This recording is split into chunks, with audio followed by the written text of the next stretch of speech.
বাংলাদেশ চলচ্চিত্র শিল্পী সমিতির ২০২৪-২৬ মেয়াদের নির্বাচনে সাধারণ সম্পাদক পদে ডিপজলকে বিজয়ী ঘোষণার ফল স্থগিত করেছেন হাইকোর্ট, সেই সঙ্গে অনিয়মের ঘটনা তদন্তের পাশাপাশি রুল জারি করেছেন আদালত।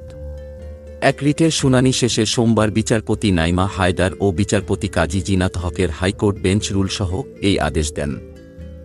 আদালতে নিপুণের পক্ষে শুনানি করেন জ্যেষ্ঠ আইনজীবী শাহ মঞ্জুরুল হক। ১৯ এপ্রিল বাংলাদেশ চলচ্চিত্র শিল্পী সমিতির ২০২৪-২৬ মেয়াদের নির্বাচন অনুষ্ঠিত হয়। নির্বাচনে নিপুণ ও মাহমুদ কলি প্যানেলের সঙ্গে প্রতিদ্বন্দ্বিতা করে মিশা ডিপজল প্যানেল। ভোটগ্রহণ শেষে ২০ এপ্রিল সকালে ফল ঘোষণা করা হয়।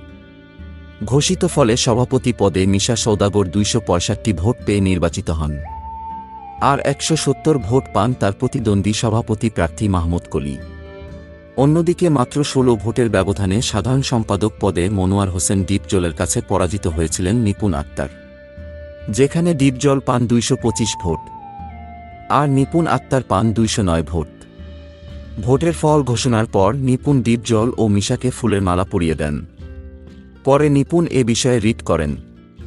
১৬ মে দায়ের করা রিটে বাংলাদেশ চলচ্চিত্র শিল্পী সমিতির ২০২৪-২৬ মেয়াদী নির্বাচন বাতিল চাওয়া হয়। রিটে মিশা ডিপজলের নেতৃত্বাধীন কমিটির দায়িত্ব পালনে নিষেধাজ্ঞা চাওয়া হয়েছে। নির্বাচনে অনিয়ম ও কারচুপির অভিযোগ এনে এ ঘটনা তদন্তে কমিটি গঠনের নির্দেশনা চাওয়া হয়েছিল রিটে। পাশাপাশি নতুন করে নির্বাচনের তফসিল ঘোষণার নির্দেশনা চাওয়া হয়েছিল। বাংলাদেশ চলচ্চিত্র শিল্পী সমিতির ২০২৪-২৬ মেয়াদী নির্বাচনে জয়ী হয়েছে মিশা ডিপজল প্যানেল। গত ২০ এপ্রিল শিল্পী সমিতির নির্বাচনের ফল ঘোষণা করেন প্রধান নির্বাচন কমিশনার খোরশেদ আলম খসরু।